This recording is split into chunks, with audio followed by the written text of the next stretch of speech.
The Southern governors had a meeting. What did the presidency do? Reacted violently, and suddenly all those who were shooting widely, all their snipers came out. Now the man, who I don't know where he belongs, this country or another country, came out to say we have the numbers.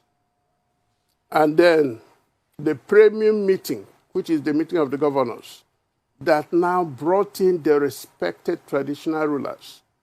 And in one sentence, destroyed the national image of the Sultan of Sokoto, came out to now challenge the South. Does it make sense? The Sultan has a preeminent position. And in all their meetings, you see people giving way to him at national level. The next meeting, they will challenge his right to preside. On the issue of the governors, I think there is more noise in what they didn't say than in what they said. How do I mean? Plateau State was just burning the week before.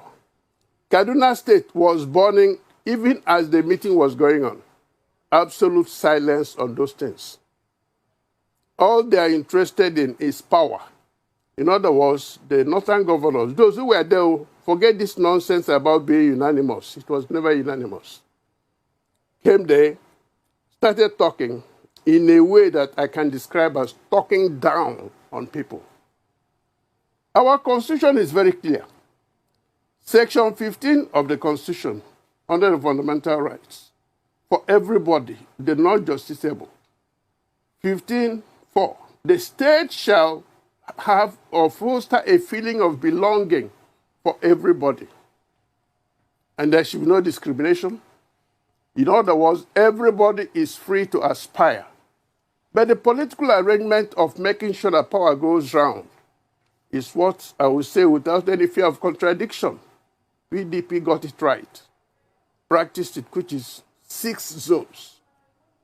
APC came in with 2 zones.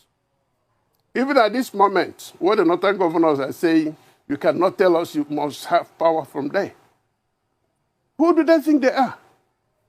In other words, the southern governors are less in quality than these northern governors, including Plateau State, where the governor is on one side, his people are on the other side. So let me state it clearly. Those northern governors were on a frolic of their own. They were not trying to cement the unity of this country.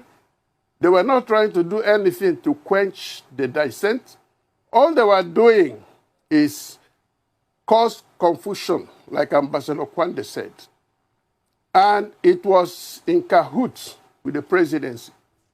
If you remember, Attorney General was busy equating open grazing to selling spare parts and questioning why we should even talk about presidency coming to the South. And in this country, you ask yourself, is the president going to be president of Nigeria or the president of Northern Nigeria? If the president of 2023 is going to be president of Nigeria, then whatever comes around must go around. So, without any equivocation, those governors really destroyed the tiny thread that has been holding us. That's on the issue of 2023. What about the sharp wound of open grazing? In a simple language, Hawa will go to her place, plant things when it is due for maturing. One man, one small boy carrying AK-47 will bring in his cattle, and they destroy what she has been doing for the past 1 year. And if she talks, the AK-47 will come out. If she reports to the police, they say, well, live with your brother. That's what your president said. And the governors are there fighting those making laws against open grazing. In a situation where Governor of Kano State has said, come over to Kano, I'll give you land for ranching. Governor of Katsina State made it very clear, no open grazing in, I think, 2/3 of the states. They are all crying. Benue State is now covered in blood. Why?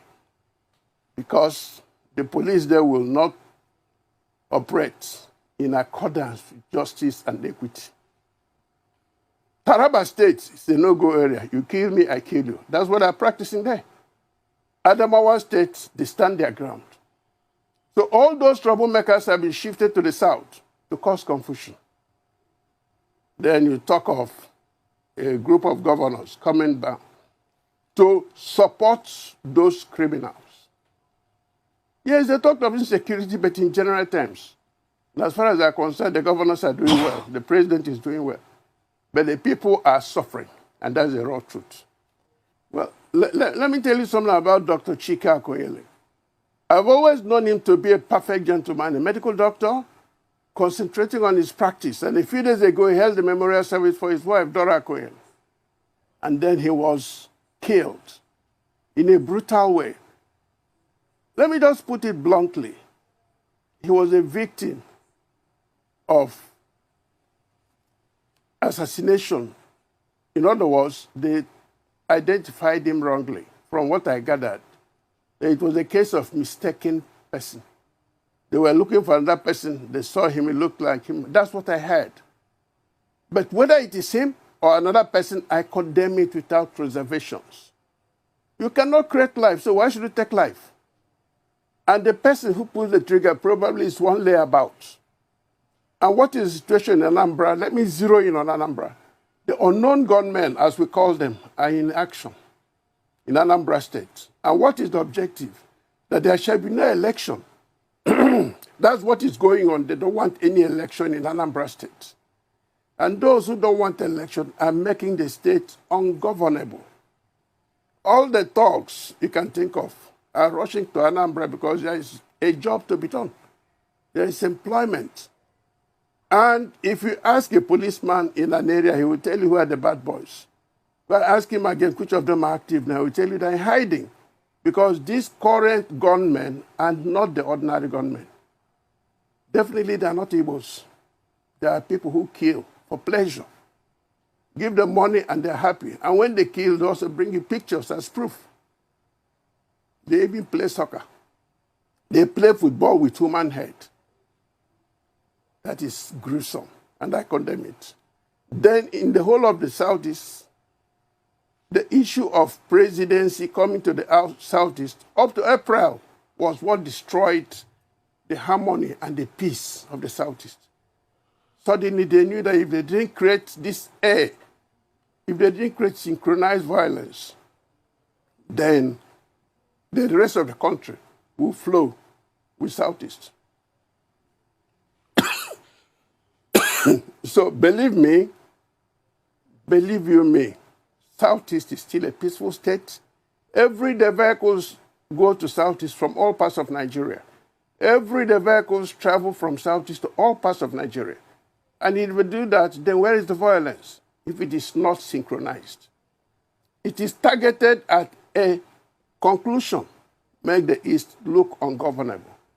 Beginning with Anambra State, they want to make sure there is no election in Anambra State. And that's the whole. Unfortunately, Dr. Akoyele fell victim to this shenanigan that is going on. That is wrong. And I urge any man or woman of goodwill, please stand up and condemn it. And if you are one of those financing this assassination, financing all this violence, please go home. Take the gun and put it on your own head. Then you can understand what death means.